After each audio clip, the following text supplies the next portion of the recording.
امام علی علیہ السلام سے پوچھا گیا، یا علی، زندگی میں اچانک سے مصیبتیں کیوں آتی ہے؟ بس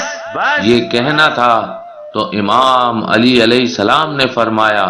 اے بندہ خدا، ان 9 چیزوں سے اچانک سے مصیبت آ جاتی ہے اور اللہ ناراض ہو جاتا ہے۔ تو وہ پوچھنے لگا، یا علی، وہ 9 چیزیں کون سی ہے؟ امام علی علیہ السلام نے فرمایا، پہلا، اپنی بیٹی کو گالی دینا، دوسرا، دل میں اللہ کی مخلوق کے لیے بغض رکھنا، تیسرا، مہمان کو دیکھ کے تلخ رویہ کرنا، چوتھا، اذان کے وقت کام میں مصروف رہنا،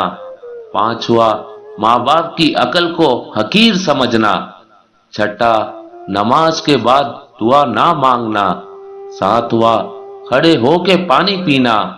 آٹھواں، دسترخوان پہ زور زور سے ہنسنا اور باتیں کرنا، اور آخری، وضو کی حالت میں کفر کے الفاظ ادا کرنا۔ یاد رکھنا،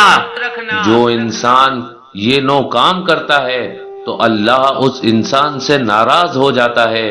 اور یوں اس کی زندگی میں اچانک سے مصیبتیں آنے لگتی ہے، اچانک سے مصیبتیں آنے لگتی ہے۔